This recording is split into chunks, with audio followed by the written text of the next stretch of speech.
أما بعد فأعوذ بالله من الشيطان الرجيم.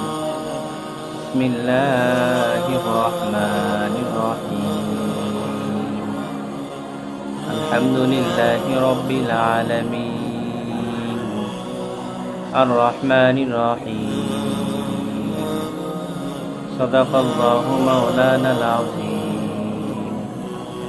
اللهم صل على محمد وعلى آل محمد كما صليت على إبراهيم وعلى آل إبراهيم إنك حميد مجيد. اللهم بارك على محمد وعلى آل محمد كما باركت على إبراهيم وعلى آل إبراهيم إنك حميد مجيد. আলহামদুলিল্লাহ, রব্বুল আলামিনের কাছে অসংখ্য গণিত শুকরিয়া যে আল্লাহ পাক রব্বুল আলামিন আমাকে আপনাকে দ্বীনের নিসবতে, দাওয়াত ও তাবলীগের নিসবতে, কোরআনে কারীমের নিসবতে কিছু কথা বলবার এবং শুনবার তৌফিক দান করলেন বলি আলহামদুলিল্লাহ।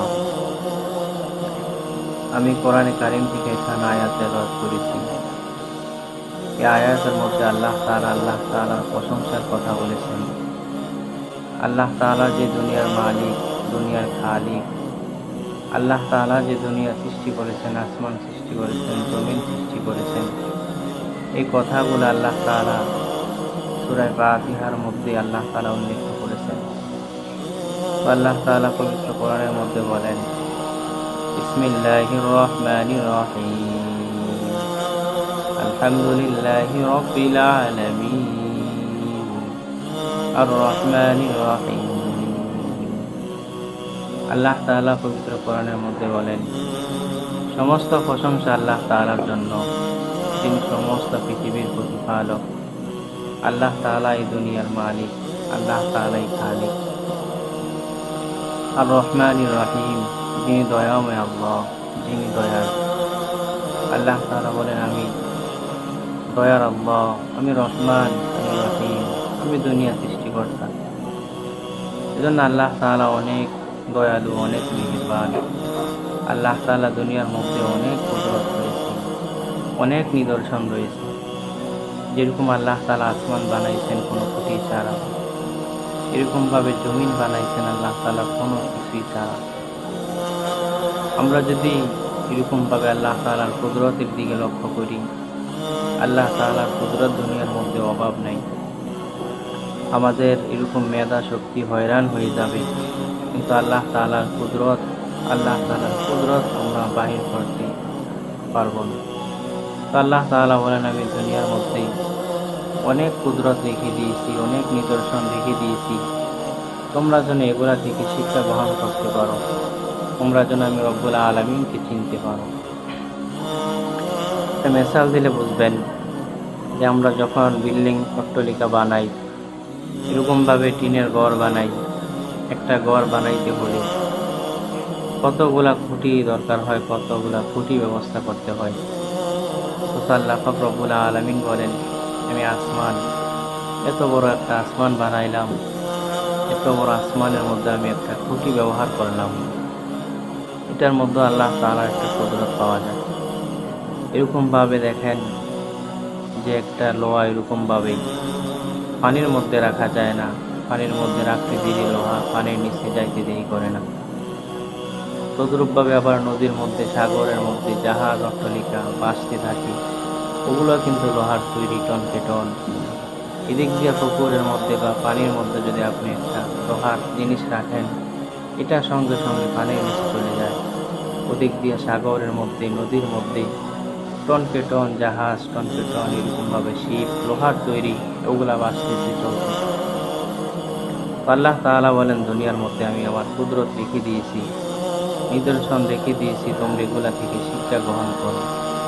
আমি আল্লাহ পাক রব্বুল আলামিন দুনিয়ার মধ্যে অনেক কিছুই তোমাদেরকে শিক্ষা গ্রহণ করার জন্য দিলাম, তোমরা এগুলা থেকে শিক্ষা গ্রহণ করবা এবং আমি রব্বুল আলামিনের কুদরতি যে জিনিসগুলা সৃষ্টি করলাম এগুলা লক্ষ্য করবা।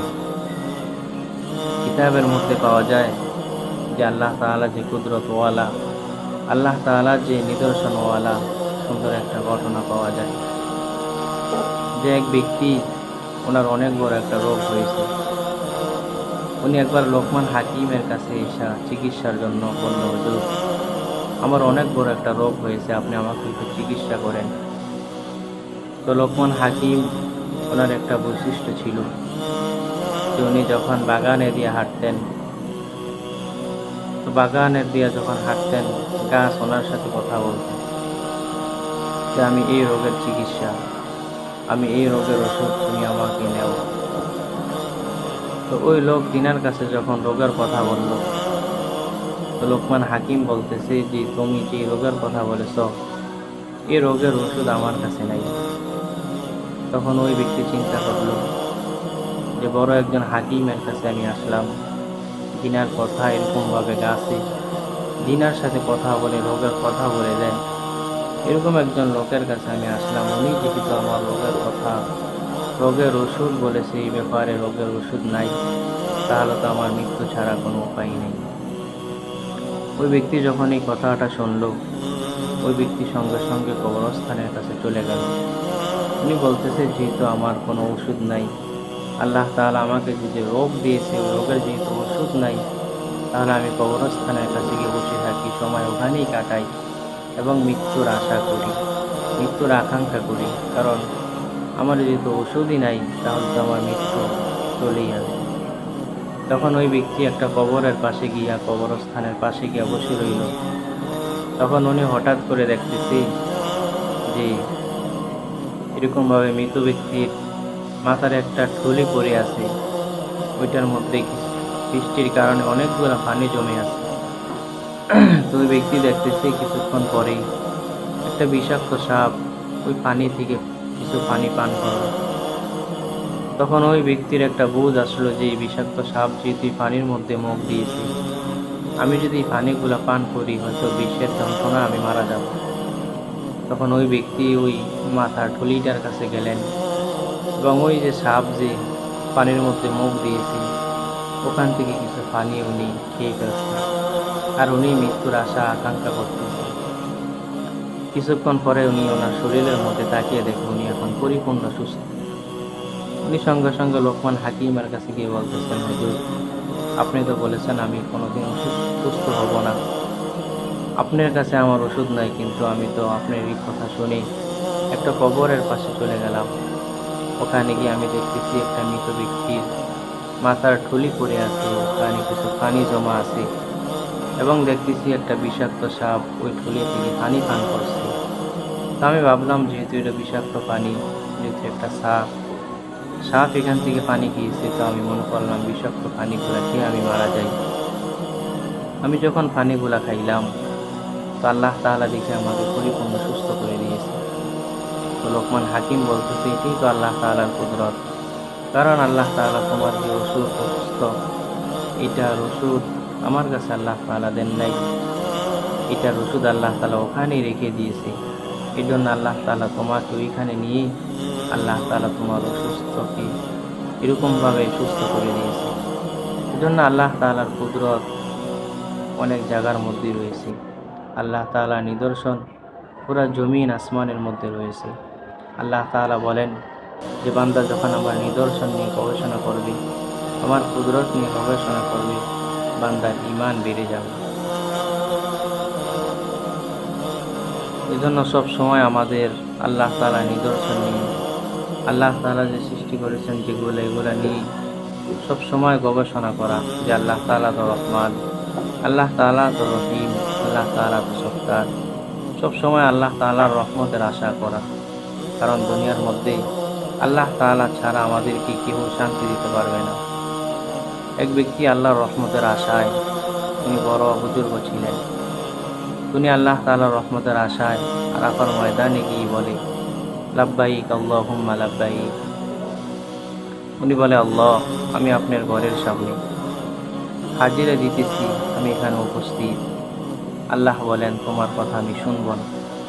40 বছর ওই ব্যক্তি এভাবে আল্লাহ তাআলাকে ডাকতেছে আর বলতেছে আল্লাহ লাব্বাইক আল্লাহুম্মা লাব্বাইক।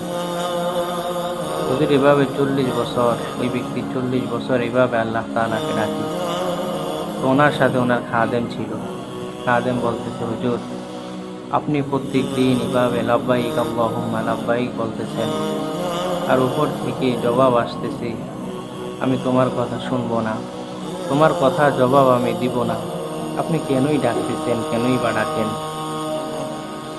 তখনই আল্লাহর ওলি বলতেছেন, শোনো হে আমার খাদেম, শোনো, আমি আল্লাহ তাআলাকে 40 বছর এই আরাফার ময়দানে ডাকতেছি, লাব্বাইক আল্লাহুম্মা লাব্বাইক। আল্লাহ তাআলা এর উত্তরে বলতেছে, আমি তোমার কথার জবাব দিব না। কারণ আল্লাহ তাআলার তো অনেক বান্দা আছে, আল্লাহ তাআলার তো কোনো সমস্যা নেই, কিন্তু আমার তো মালিক হলো একজন, উনি হলো আল্লাহ। উনি আমাকে তাড়িয়ে দিতে পারে, কিন্তু আমার তো মালিক একজন, এজন্য আমি ওনাকেই ডাকতে হবে। উনি আমাকে যতই তাড়িয়ে দেব, ওনার কাছে আমার যাইতেই হবে। তো আল্লাহ তাআলা তারপর এই ব্যক্তির উপর খুশি হয়ে, আল্লাহ তাআলা ওনার উপর রাজি খুশি হয়ে আল্লাহ তাআলা ওনার ডাকে সাড়া দিয়েছেন এবং তাকে সাহায্য করছেন, এবং আল্লাহ তাআলা ওই ব্যক্তিকে ভালোবাসছেন। এজন্য আল্লাহ তাআলার বান্দা তো আমরা।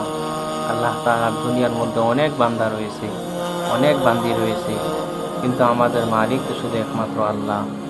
ডাকতে যদি হয় দুনিয়ার মধ্যে রব্বুল আলামিনকে আমাদের ডাকতে হবে, কারণ আমাদের মালিক তো একজন। তাড়িয়ে দিল আল্লাহ তাআলা, না তাড়িয়ে দিল আল্লাহ তাআলা, খাওয়াইলো আল্লাহ তাআলা, না খাওয়াইলো আল্লাহ তাআলা। এজন্য সবসময় আল্লাহ তাআলাকে ডাকা, আল্লাহ তাআলার কুদরত নিয়ে ফিকির করা। এরকমভাবে আরেকটা ওয়াকিয়া পাওয়া যায় যে প্রত্যেক জিনিস আল্লাহ তাআলার নিদর্শন। এক ব্যক্তি যখন খানা খাইতে বসত, তখন উনি কান্না করে দিত। যখনই খানা খাইতে বসত উনি কান্না করে দিত, আর ভাবতেন যে ওনাকে একজন বলল, হুজুর কেন কাঁদেন? উনি বলল, এই যে খানা আমার সামনে আসছে, খানাটা কত কষ্ট করে আমার সামনে এসেছে। এই যে চাউল, এটা সর্বপ্রথম কি ছিল? এরকমভাবে একটা জ্বালা ছিল, জ্বালা থেকে দান হয়েছে, দান হয়ে দানের মালিক এটা কেটেছে, এরকমভাবে এটা মিশিংয়ের মধ্যে গেছে, তারপরে আমার সামনে রব্বুল আলামিন বাতের মাধ্যমে পৌঁছাইছে। তো উনি সবসময় যখনই খানা খাইতে বসতেন, উনি সবসময় কান্নাকাটি করতেন। উনি সবসময় এই আল্লাহ তাআলার এই গবেষণা নিয়ে, আল্লাহ তাআলার এই চিন্তা নিয়ে, নিদর্শন নিয়ে উনি পেরেশানিতে থাকতেন, গবেষণা করতেন। আর যখনই খানা খাইতে বসতেন উনি কান্নাকাটি করতেন। এরকমভাবেই পাওয়া যায় যে দেওবন্দের এক লোক, উনি দেওবন্দ এলাকায় থাকতেন, বসবাস করতেন। তো সকালে উনি রশি আর কাছি নিয়ে বাগানে চলে যেত গাছ কাটার জন্য। ঘটনাটা হলো দেওবন্দ এলাকার। উনি সকালবেলা হলে রশি আর কাছি নিয়ে ঘাস কাটার জন্য বাগানে চলে যেত ঘাস কাটার জন্য।